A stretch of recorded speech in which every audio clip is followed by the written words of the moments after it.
Good morning. Thank you so much for coming and joining us. We are Retrofit Reimagined, the finale. Woohoo!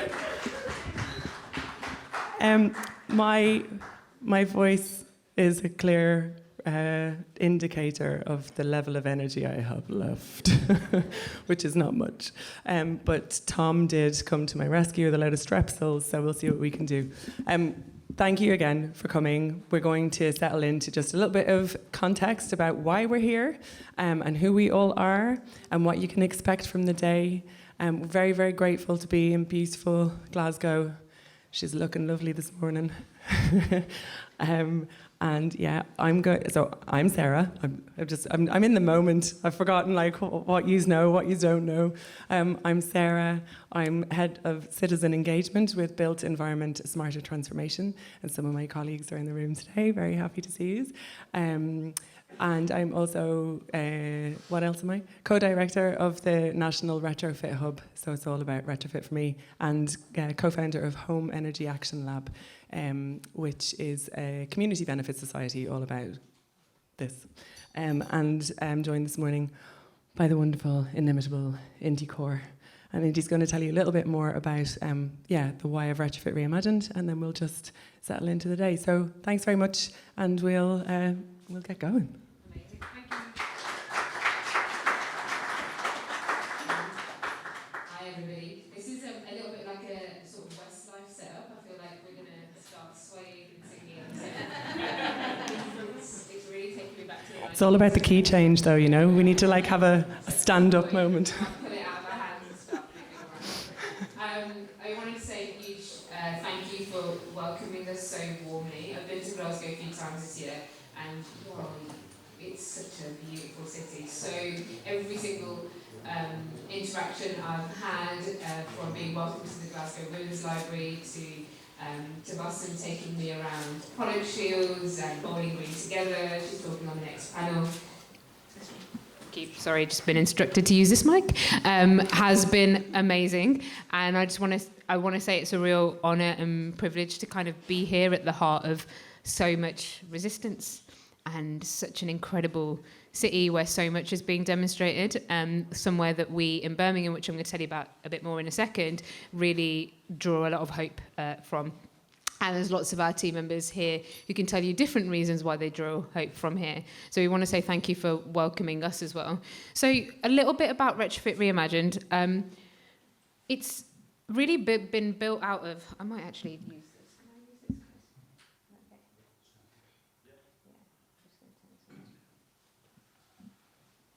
this? Okay, yes. It's the second year of Retrofit Reimagined, and we are here on the fifth leg of the tour. And we've been across our home city of Birmingham and our home neighbourhood of Ladywood. We've been working with the incredible Balsall Heath Retrofit, who are also based in Birmingham, Zero Carbon House. We've been to the Building Centre in London, and Northwest Media in Bristol, which you'll find out more about later on through the We Can Make project. And we've been in Wales, in Machynlleth, at the Centre for Alternative Technology, and now we're finally here today at Civic House in Glasgow. And it's been a really incredible and inspiring journey, which we'll tell you a bit more about as we go. And tell you a bit more about why. Why have we even done this? Because we're not, Civic Square, who are one of the partners here, are not event producers. That's not what we're doing. We're not festival producers. We're interested in something far deeper and more transformative about the social, climate and ecological emergencies that we find ourselves in. And and it's a real and amazing chance for us to collaborate with wonderful people. And so you'll see in the top right hand corner that there's all these logos of people. This is not some huge, like massively funded international festival. It's actually lots and lots of people from across a number of different fields who scrabbled together some money from some amazing funders called 30 Percy and came together to actually start to build and foster new solidarities and connections across many movements. And you can see some of them up there. Many of the people are here in the room today. But in every single way, people have been donating their spaces, their time, their energy, anything and everything they can to help bring together as many people as possible from across many different backgrounds across the country, working across the built environment and beyond. And there's some really deep reasons for that. And that's really the thing that brings Civic Square to this story.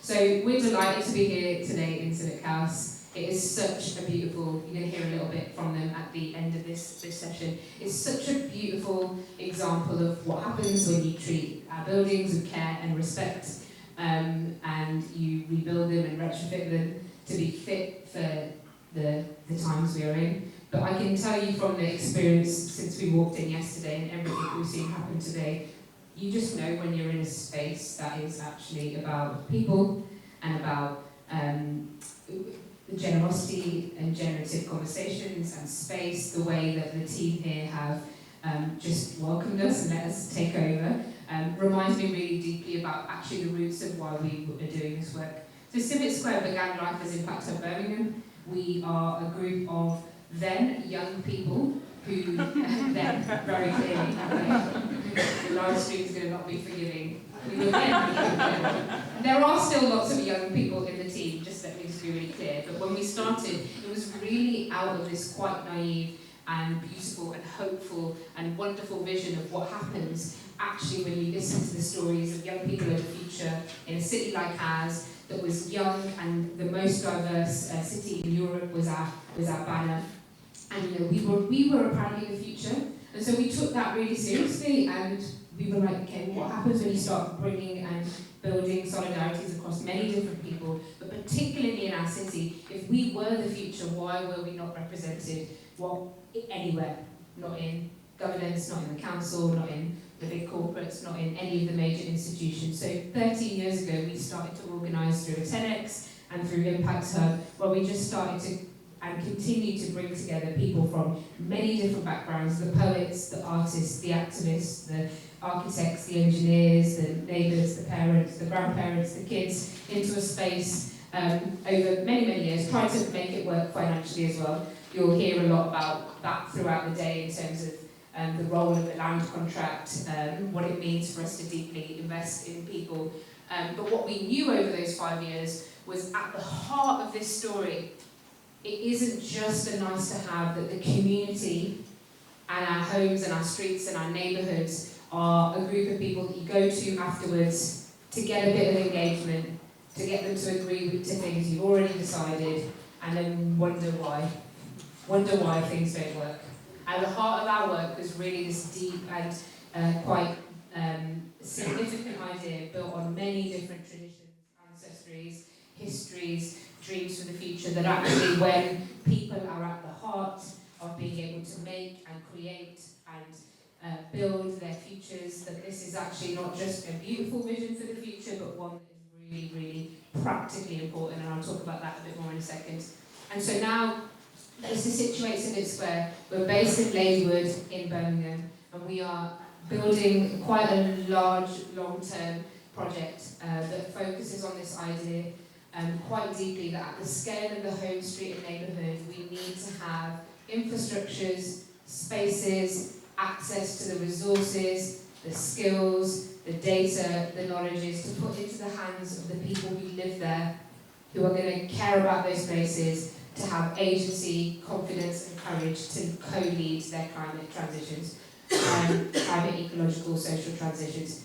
If you want to hear a bit more about that arc of like what I mean, what do we mean by transition, what are we transitioning from and to, what do you mean by the home, street and neighbourhood, later on I'll be upstairs with Scott around how, particularly through history, we can see over and over again that once you go past these notions of the community, it's just a nice, like, you're just going to talk to them later, right? And you know, you'll go to tea with them, get them to fill in a few surveys and hope they agree with the plan you've already made for their place or for their homes or for their lives or for their futures or for their children's futures.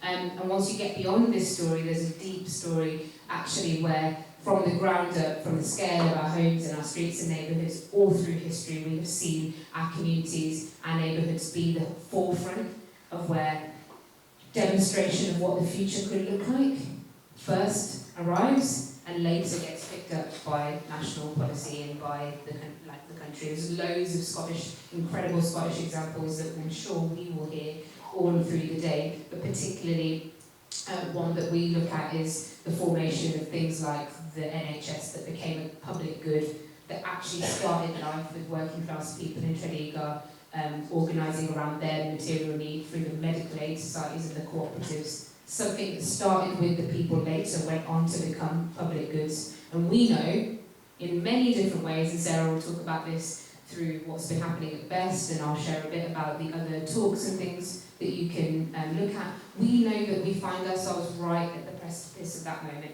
The end of dying systems that are no longer fit for purpose, whether they are our relationship with the planet, whether it is our economic systems and their goals, whether it is our relationship with one another, whether it is our more formal democracies. But we are still in that stage where the systems of the future are emerging, are being built, and these stories are still here for us to build and for us to curate. And so in that, we are in the middle of a time where huge transition needs to happen, and how that happens is as critical as what happens. And so we're really here to explore that much more today. But why Retrofit, right? Why a group of kids who built an amazing space, who then went on to build, and now building something in this transition space at the heart of our neighbourhood as a demonstrator of what's possible. What on earth does that mean for Retrofit and the built environment? And so for us at the heart of this question, just like the NHS one I just told you about, there would have been a time in the country where the question of what if everybody had access to health at point of need, not just if they could pay, would have been like, sorry, what?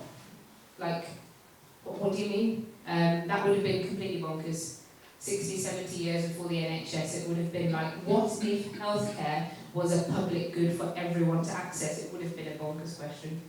And for a number of different reasons as to why this question is at the heart of our work, which I'll share in a second, is this same sort of story, which is fundamentally, if you want to go into the knots and weeds, and we battle it out a little bit today, upstairs, in a friendly way, upstairs, about why I think the home, street and neighbourhood is a critical unit, not in opposition to the city, the state, the country, the region, but why it is critical is, we can talk about that later, but at the heart of the question of Retrofit Reimagined is what if the climate transition, you could add ecological, social, economic transition, and retrofit of our homes, streets and neighbourhoods were designed, owned and governed by the people who live there. The whole festival has been an agglomeration of not just dreams, but of stories where people are governing their futures, where they are designing them, where they are making them, where they are thinking about ownership and stewardship in different ways.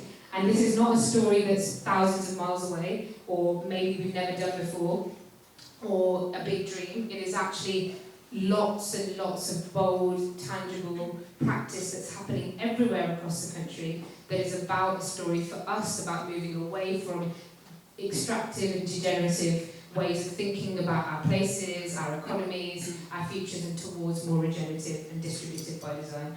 And there's some ideas that you'll hear throughout the day, and talks from Kate Rayworth at CAT, or from Indy Johar at Best, or in London. There's a number of different other talks from across this year and last year that really contextualise why actually this is not just about, hey, wouldn't it be nice? Even though I come from a real rooted community and neighbourhood space, this is not just a story of wouldn't it be nice if more communities were involved. It's actually a fundamental story that unless we rethink the starting point of how we are going to do this work, we will keep falling into logics of 20th century economics, 20th century organising that will render us useless at the scale of the challenge that we face ahead. And so this was where it started for us. We were working with Dark Matter Labs in 2020, this group of kids who were like, we've organised all these spaces, now we've got bigger ambitions for our neighbourhood, and we were on our own journey. And where did Retrofit come into this? So I first saw this diagram in 2021, which really shows, you don't need to go too much into the details of this, but it really, well, you can't see them anyway, but it's available if you want to have a look. But this idea, right, like everybody heard that story in 2021, hundreds of millions of pounds of the green homes have gone back to government because people, there's no uptake. No uptake of what?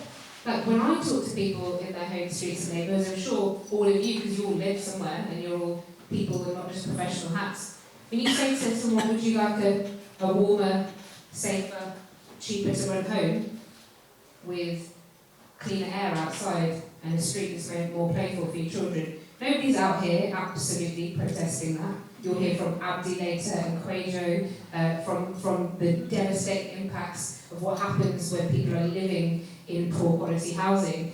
Nobody was saying, hey, this is not what we want. There's lots of other things they're saying about justice and equity and access and public transport and how they don't understand, and all the many, many different things here from a people perspective.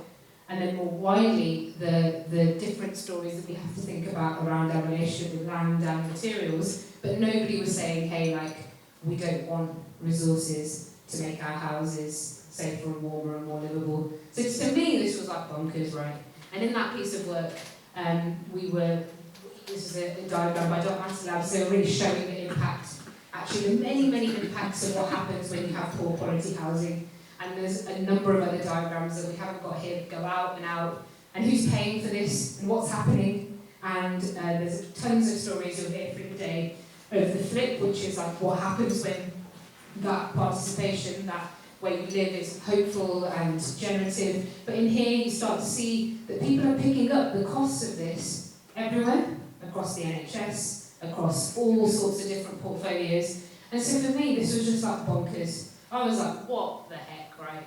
And you look at the work that we've done, or many of you that I know in the room who are going to talk today, and when you talk about your home streets and neighbourhoods and your communities, you're like, but people really get it.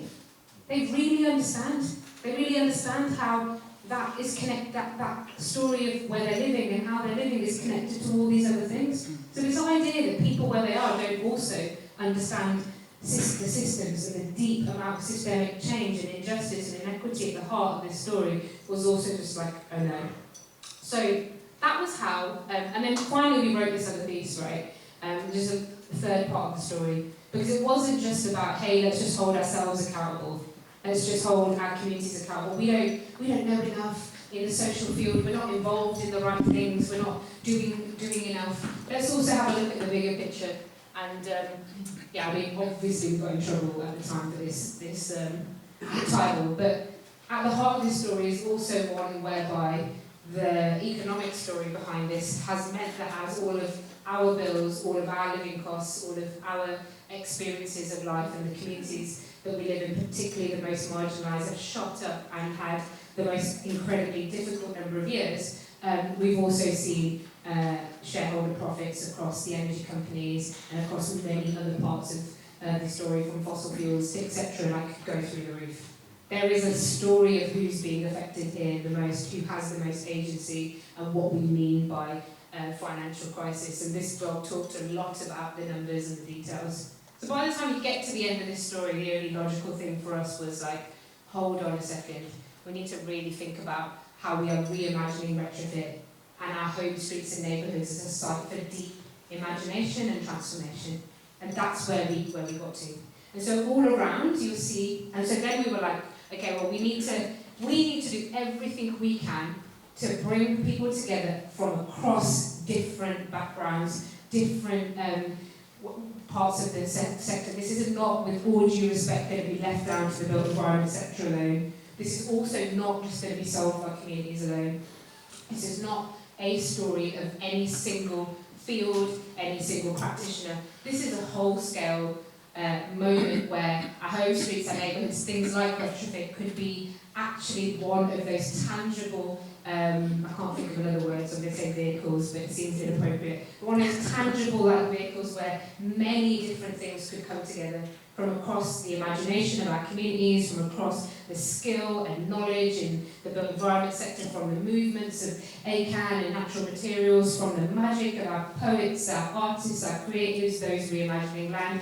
This could be the moment where we can actually galvanise around something that needs to practically be done, has many different effects when you improve it, but also if the home, the street and the neighbourhood scale is the place where you feel those big crises the most, like if someone wants to talk about the energy crisis, which you might not have a tangible relationship with, but you can see it in your bill, or as you're going to hear from, and you can watch the We Can Make homes film later, and Bill, who's one of the residents, legend in the audience, can tell you about, which is you might think about how you build your own homes or land or materials through a literal challenge in your neighbourhood. You start to see actually that if that's where we experience these challenges most acutely, that also can be where agency is greatest. That is also where we're like, hey, we can actually really do something about these large-scale problems, and we can galvanise around deep demonstration in our home streets and neighbourhoods. And so we started to just look at some of the shifts about, well, hold on, we need to move away from house by house, 10 grand per house. We'll do your house, and then we'll do your house, we'll do your house. This is a system in Birmingham, in the UK, in England, actually, I don't know if that's how things are working in Scotland.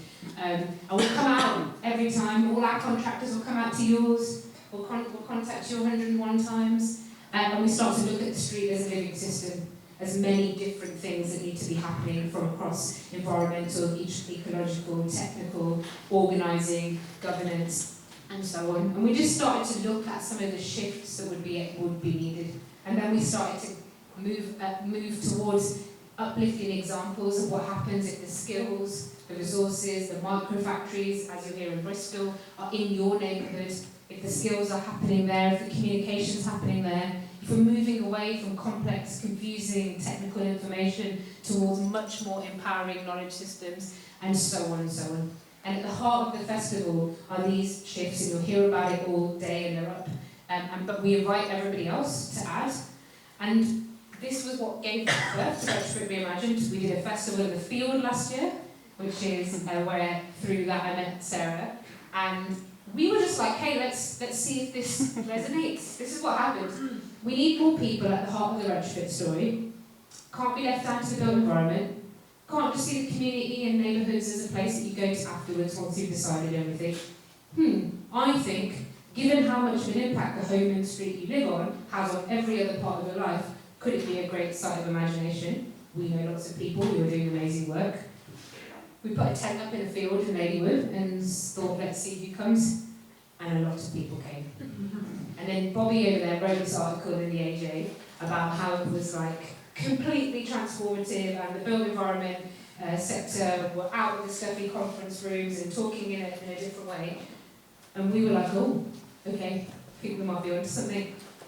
And we wanted to get out of our neighbourhood, which we love, by the way, didn't want to get out of it for any other reason, other than surely there's loads of other people all across the country saying, hey, something is breaking.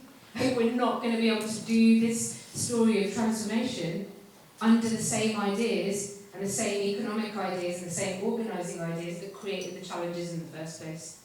And this is what it looked like a little bit. And then we've been moving across the country. And so everywhere has had a different feel. In Bristol, we've been in the hands of wonderful neighbours like Bill and Melissa and all of the team that are here from We Can Make, who have a microfactory in their neighbourhood, who are rethinking land, who are building and making, and people got involved in that. And you'll see the front garden retrofits kits station is outside, and you can get involved in that. At CAP, we were getting our hands dirty with natural materials. We were learning from all of the pioneers and people who have been working on this for 20, 30, 40, 50, 60 years, far before any of us arrived to the story, and we're saying there's a different way to organise our energy, our materials, our economy. And it was of all ages, children to elders were involved. And so we've been going across all of these different spaces, looking at the intersections between retrofit, land, material, people, imagination, and seeing what happens. Seeing what happens when we say, pretty sure this is too big and important just to leave up to one sector or leave up to the government, right? Like, isn't there a lot more we can bring to this, and a lot more we can grow if we come together? So that's been really at the heart of what we've been doing. I'm just going to show you a little video before I pass over to Sara to tell you a bit more about the wider context of what's brought her here. But just a little video just to give you a sense and a feel for what has been happening at the other sites. So you can get a bit of a...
bottom of a swimming pool without water in it, obviously, thanks to the amazing Balsam Heath Retrofit community and John, who's at the heart of helping to organise that.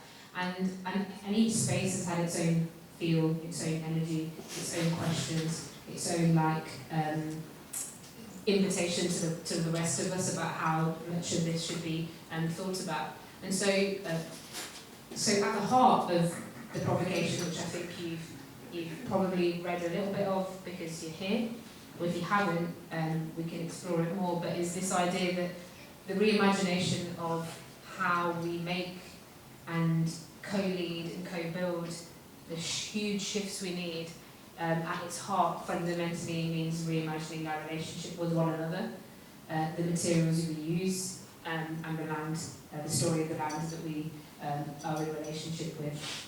And so obviously from a kind of, hey, we need to put some insulation on a house and do it as quickly as possible, but hold on, we can't do it very quickly. Over the last couple of years, this has been like quite a jolt. But I would say that over the last couple of years, since in our work, this is only in our work, and it really is critical to say that this builds upon the work that everybody did and has been doing for many decades to arrive to these sorts of spaces. This is not us saying, hey, we've got the answer to retrofit. This is saying, hey, if it isn't working, if it is so important for people's lives, for the scale of climate and ecological emergencies that we're in, and we're not thinking of it, not able to think of it in a way to help speed it up, make it inclusive, equitable, more socially just, then surely we need to reimagine it.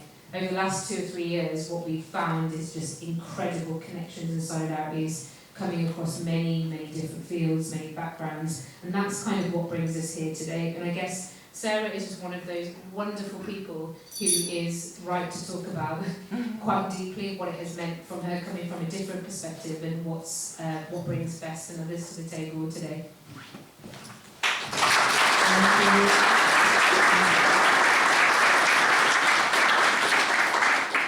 This is, it's a real, it is a real honour to be here and to be part of this movement, but specifically from my perspective as coming from, I'm an architect by background, and then a couple of years ago, not quite a couple of years ago, but almost, I joined the team at Best, who were really just very, very welcoming and sort of are very agile an organisation who are ultimately there. I mean, this is what we're about, right? See, I'm on brand, Daniel. Accelerate to zero, right?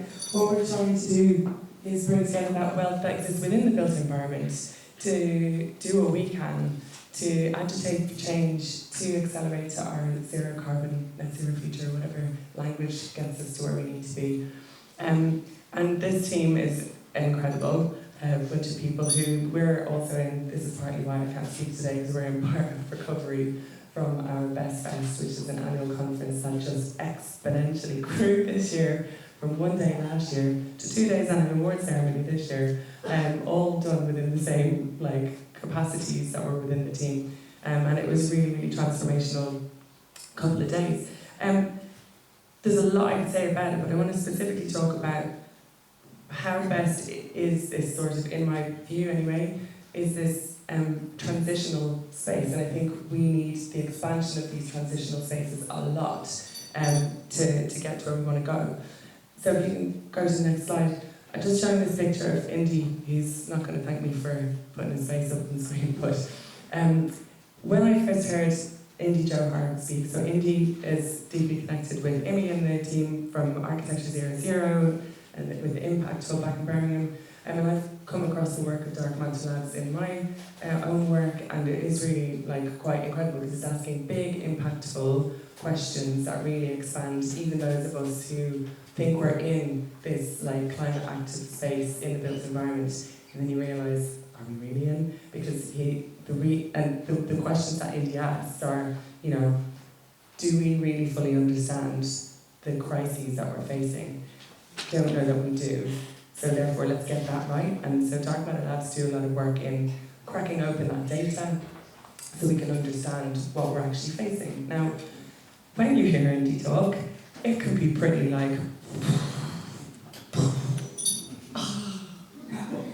like, you need to recover a little bit afterwards. But it's really important what he talks about. So I approached the team at Best and said, I think Indie would be a really important keynote for us to have. So we decided that, alright, just going to mention, we had a Saturday start this morning, right? We've done this in places where we've been on weekday times. We've been in here like, right, 10 till half 10, and then we're out, and then we're in. It's a little bit slower today. We built in quite a lot of padding in the day. So if we're not on time on the programme, it's cool, it's good, we'll pick it up. But we reflected this morning on the importance of actually doing justice to the wealth of knowledge and capacities and contributions in the room today. So Indy featured as one of our keynotes amongst some other excellent speakers. And what he said is kind of hard to take in. It's things about the scale of the challenge, the fact that we're probably looking at more or less a 3-degree temperature rise and the impacts that that's going to have. And therefore, within the built environment, rather than finding solutions within a picture that doesn't really necessarily exist for us, what a waste of energy that would be. Why don't we just raise our gaze? Why don't we elevate our gaze? If we're playing a numbers game, why are we playing a numbers game over there that isn't real? Why don't we just go and shoot for the stars and do what we can do? Because it's nearly an insult to ourselves to think we can't work at a different level. And we can do it together. But after Indy spoke, I did take the opportunity to say to the room, I know that hurt, I know that was hard, but don't go away from it. There is a way through to the other side. And this is what's so wonderful about Best. Best has this open arms to this huge built environment community in Scotland and wider, and is willing to take those bold risk moves for the betterment of how we work together, and does it in a very, very collective, welcoming, kind of convening space. And I feel that I kind of take that for granted sometimes because I'm in it, but it's actually really, really special and really unique. And so there was that was the reason that we thought we would try and pull together these two transitional perspectives, because we are kind of needing to get very quickly into what do we do now that we know these things. And that's what's really incredible. Sorry, I'm not going to cry. I have cried plenty of times on stage. Oh, I won't do it just now. That's just the voice cracking. Or will I? There's tension in the room now. Is she gonna go? Maybe. So, getting on to what we're having here today, we have decided to split the day between roughly what we're calling theory down here and practice up there. We're going to have panel sessions down here in that more kind of formal. They'll be up here sharing their knowledge with you all there. After the speakers of our land liberation panel and our materials and skills for a transition panel this afternoon, you'll also have a chance to really speak with and ask questions of and have a conversation with the speakers. So there's lots of time to get under the skin of those kind of much sort of more tricky theoretic ideas of how do we reconstitute our relationship with the land? How do we reconstitute our relationship with materials? What does that look like? And we'll be hearing from people who've been doing this for a long time and people who are new into the space as well. So that'll be happening down here. Upstairs, we've called Practice, and we will be having stories from the incredible wealth of community grassroots organisations within Scotland who will share some of their stories, and then we'll get under the skin a little bit of how and why and what might work better and what would they have learned from that experience. And after lunch then there'll be really interesting movement and solidarity building sessions on hosted tables where different organisations will have the opportunity to come together. Now we've kept that programming pretty loose to a degree because you might come across each other in the day and think, oh, we're doing a thing, you're doing the thing, we could do that thing together, what would that look like? And you can use this space upstairs and the wealth of people who have showed up. So if you don't know a lot of people around you, it's worth just asking who's here, what do you do, because you will probably find somebody that can really help what you're doing and take you to the next level. We've got Local Home Retrofit in the room, we've got Nestfit is in the room, we've got lots of, and I'm really sorry I went down this path because I'm going to have to try and remember everybody that's here, but there's too many of you. And also there are people missing off the programme because we couldn't fit everybody in and we would have needed 2, 3, 4 days. We'll also have We Can Make, doing furniture building outside past the toilets out the back. You can do some full-size furniture making and little mini wee ones, little tiny ones. And also the wee hooses from Best, so you can do like some colouring in and go to town on them. Actually, make a town, let's make a town. We have enough of them. There's also, what else have we got? Oh, there's a live illustrations happening in the little project space between here and the cafe. The walls are completely plastered in there of all sorts of thoughts and ideas and propositions from people over the whole series. So go in there, and if you've got something to add to it, our live illustrator is in there. I mean, yeah, he's alive, but he's live doing it. Weird vibe. Afterwards, we'll have climate and cities after lunch. There he is, he just gave us away. Do that again. There he is, Jeremiah. Beautiful work, really, really good. Then climate and cities will do an afternoon session in that space. We have got a sign-up sheet. I'm going to talk that into existence. Because there's only about a capacity of 12 or 14 people in there. So if you want to be involved in that, well, we'll find our way. And then, of course, tea, coffee, biscuits, all day long out there. Keep yourselves hydrated. We will be serving lunch between 1 and 2, and we will have dinner later before the Kaylee. I can't wait. If I can still stand up at that point. So there's a lot of stuff going. If you don't know what you're doing, we have little, I don't have one with me, but who's got the programmes? Loads of you have the programmes. It's all in there. Ask me, ask Amy, ask each other, and we'll get on to how we kind of host a space. But if anybody has any questions, or if you are one of the speakers and you haven't gotten to give us your slides yet, find me, we'll do all of that. So yeah, I think I've probably not said nearly as much as I would like to have said about all of the kind of relationships that are here, but very, very grateful to be part of it, and really looking forward to how the day unfolds. And we have a few other housekeeping bits, and then we'll let you go. Not far though. Thank you so much, Sarah. Sarah is a force of nature. He has really, we've been able to, across so many different partners, work together in a way that I think most people would be like, why are these people who do very, very, very different things, one, on tour together across the whole country, but secondly, how are they finding shared spaces between ideas that are so different? And I just want to say a huge thank you. Do you know how that started, though? John Christophers introduced us, and he just said, I think you two should meet. And I think within about a 20-minute conversation, there was will we do should we do that in Birmingham? Yeah, let's go. Very little. I mean, actually, that's kind of like my relationship with Best. It's like, that was a good thing that we did together. Should we do that a bit more? I'm in for it. But nobody asked me to do anything else. Oh yeah, absolutely. Well, I was going to say that. So don't worry about time. We'll pull it back. We won't be like, nobody will not have the time on their panels. We just know this Saturday morning moment is a difficult one.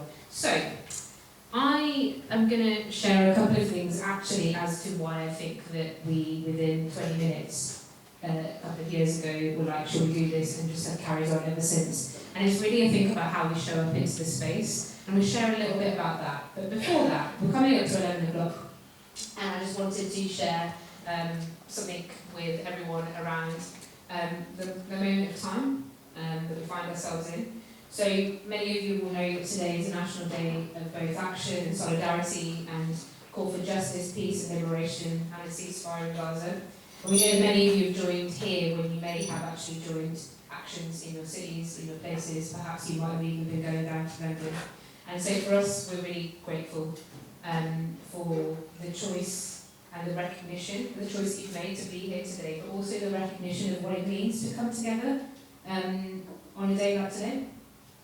And what a deep privilege and responsibility it is for us to think about how we use our time together, and what it means actually to get even a chance to dream and talk in a propositional way about the things that we want to do in our places, in our homes, in the neighbourhoods, and how much of a privilege it is even to have the chance to think in that way. And I'll share a bit more about, in the next slide, about some of why those values are actually really critical to us and how they're very much at the heart of centering a very different type of space about how we show up. And so we are at 11 going to invite everyone to take 2 minutes of reflection and remembrance, not just for all those who've been lost in history, through war, conflict, occupation, through the fight for liberation and justice for peoples all around the world, but also for all that today are moving towards life, that are showing us what peace, resilience, liberation, solidarity looks like when we reject the divisive and destructive national picture that is emerging from our so-called leaders, not in your country, but in the one that I'm from. Good Lord, I apologise on behalf of the horror that is being unleashed across the communities today, with particularly the comments of the Home Secretary this week. And so we want to be able to take a moment of reflection and remembrance, again, for all in history, for all today, and for all those who are moving towards life, peace and liberation in the years to come. I really want to invite everyone to take part in that in a couple of minutes. If you feel like some of the things that I've said have made you feel uncomfortable, or you'd like to talk further about them, we can create a space, safe and open space to talk about them. It's an invitation also to have no assumptions around what anyone around you is arriving to today with, the heaviness, what their connections might be, the tensions they sit within, and to hold each other really gently and thoughtfully and openly through that. And if you feel the need to move towards anything that perhaps is more difficult, then actually step away from an open space in that and grab one of us and say, I just need to talk. I need to talk this through, something has happened. So I really think it's important, in the words of one of the incredible peers that we work with, Sara, who is at the Building Centre, to really rehearse the futures and the freedoms and the liberations that we seek to talk about in our behaviours with one another, with our curiosity, our openness, our understanding of one another, and to make sure that the space today is an enactment of the futures we believe in, and that we sit in deep curiosity and solidarity and support for one another. And if there is a difficult moment, we choose how we want to maybe bring someone else in, or sit down, or reflect, or take space. And so, on that note, we're now at 11 o'clock. So, well, just about to be 11 o'clock, so I invite everyone to just take a moment, however you need to reflect in silence, in solidarity of all of those lives lost and moving towards peace and liberation for all.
And I think it's a good time for us to just take those reflections and energies into the space. One of the reasons why we have worked so hard to try and bring many people in this team and in this work together across many different backgrounds, ways of working, knowledge systems, ways of understanding the world, is actually because critically we think that reimagination is both deeply practical and tangible, but it is also deeply spiritual. It is something that, and I say that in the broadest way, it is about being able to reconnect with core ideas and really rethink how we are hurtling into a solution space that isn't even fit for purpose for the scale of the challenge, and actually marginalises so many knowledge systems, so many ways of organising that throughout history have also helped us to understand and our relationship with each other, land and materials. And so see, these are some of the principles that we've been taking through. This is quite important actually for you to kind of drop your shoulders today. This isn't a space where we're like, this is the answer this morning. The truth is we are miles and miles away from where we need to be. We can't just keep bashing that square peg into a round hole and hoping at one point it will fix. But we know in the room, and everyone who's not in the room, all the people that you are connected to, all the different communities and organisations and people that we've been with across the country and in this work, and who have made space for things like this to happen over the last few decades, there is the answers. There is the human and non-human imaginations, there is the creativity, the knowledge systems. We're just not organised in a way that allows us to even unpack what that could look like. So thanks to our friends at Healing Justice London, who continuously show us what it means to create and build transformative spaces for growth, and there was a few other words, but for healing, for connecting, for imagining, for rebuilding. There's just a few principles that we would love to connect with you, and we'll pass over to Civic House team as well, who will tell you a little bit about here and how, the practicals of how to work in here. But one of the things we would say is that particularly in a space where there are a lot of people who technically, or from a data perspective, are like, I know the answer. There is only one way we can do this, and unless you do it exactly like this, you might as well not bother, right? I understand that. I'm probably sometimes one of those people. Right? And then I'm like, oh, get it, boo-booey. So really want us to be hard on ideas and soft on one another.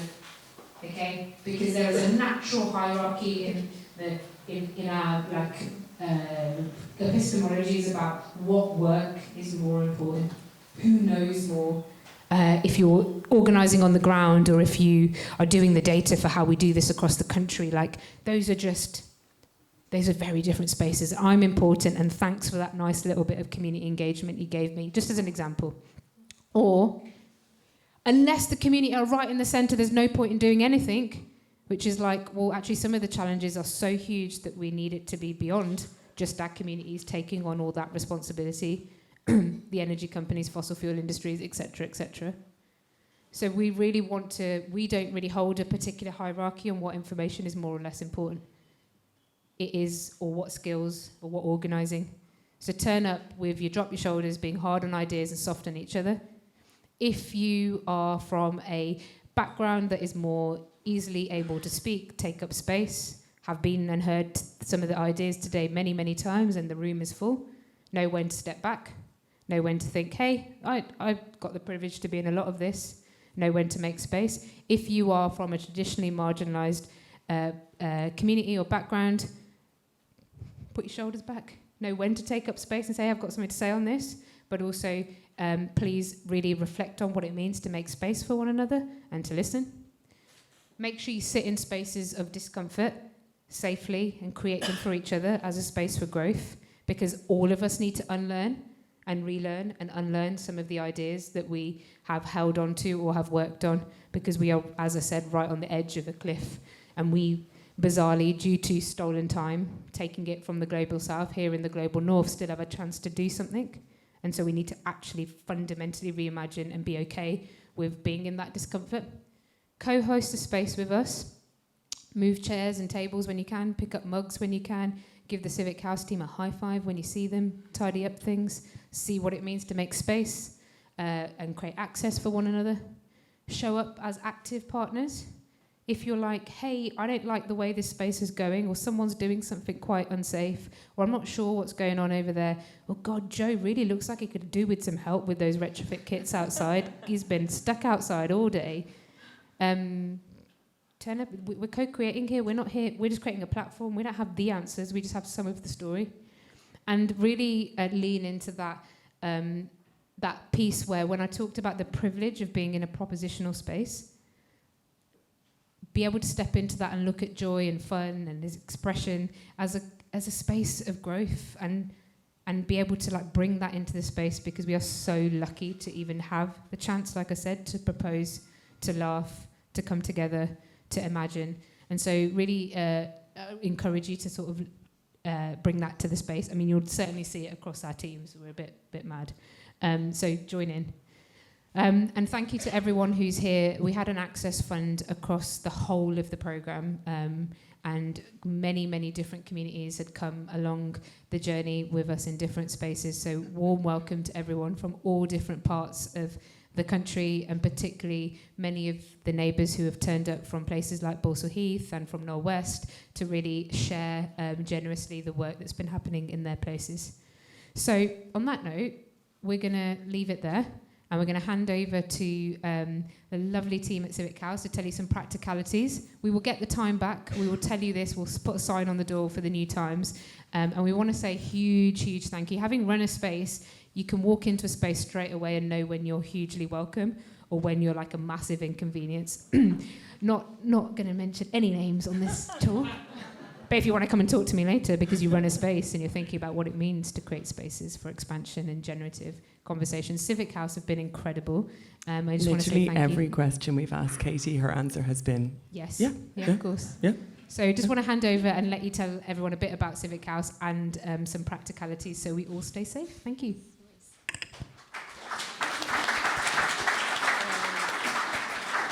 Hi everyone, my name is Katie and I run the hires and events at Civic House. I just want to firstly say that we're really honoured to be hosting the kind of final version of this festival. It's really amazing, especially considering we are a passive house retrofit building. We used to be we were once a 1920s printworks, and now we currently have space that connects across work, events, and our lovely canteen. So if you want to hear a bit more about our story, myself and my colleague Rob will be presenting that upstairs in the kind of practice session. Some kind of housekeeping rules, just so everyone stays safe. First off, toilets are located just to the left of the front entrance that you came in. There's also some more private toilets upstairs as well, if you'd prefer. Our fire exits are through the front entrance, to the back around this building here, and then if you were upstairs, you go through the yellow curtain, down to the back of the building, and again come out the side. Our fire muster point is the tree just opposite the building here. I am the fire marshal and first aider on site, if anyone has any issues. And if you would like a quiet space at any point, just come and find me and we will be able to accommodate that. So yeah, thank you again to everyone. Thanks so much. Here we go.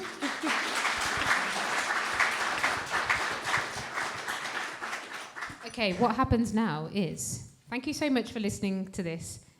We always make a point of like trying to set up the space to just move us into a different space for the day, and I know that's a lot, but it's really part of like how we all show up together. So we're really grateful for your patience, especially on a Saturday morning. So on that note, thankfully for you, you don't have to hear us speak too much more. There's one more little thing though. Yeah. So we will get back the times. Just stick with the programme in terms of the running order of who's happening when and where. Yeah. And we will probably just shorten those little breathers. We'll stick a note on the door. And we'll maybe use, there's a big chalkboard in the cafe. We might get Joe's tall arms to maybe update that programme a little bit. But where we are is where we're going to be. The running order will still stick. So what you need to do now is just recheck your programmes, orientate yourself to how you want to spend the day. Because otherwise you'll get to the end of it and you're like, there was so much and so many people I wanted to talk to. So pick where you want to go. In a moment, the next session is going to start in here. Obviously, naturally, there's going to be a couple of minutes of turnover, but it isn't a moment to go out and have a massive break. Stay close, and in this room as well, like budge up. Yeah, budge keep up. close together. decide if you also, at this stage, want to go upstairs or into a different space, or you're dying for a certain conversation, go grab someone for a coffee and have that as well. Yeah. Enjoy the day. Thank you so much. I'm going to stop speaking and let you say whatever. I've got one last thing to do because we missed them last week. So I mentioned last week we had Best Fest and the International Retrofit Conference, and we had our inaugural awards. And that was amazing as well, because in the awards there were at least 4 community kind of based organisations who won some of the awards. Local Homer won, John and Retrofit Balsall Heath. I know specifically not John on his own. He will be the first person to say that. It's Retrofit Balsall Heath, the collaboration. And Tom, there was the other organisation that I can't recall the name of because... Eriskay Heritage Society. But so did Agile House, and we didn't get to give them their award, but we can now. Agile City. Oh God, my brain. So congratulations. This is your award. Well won. So proud. Agile City.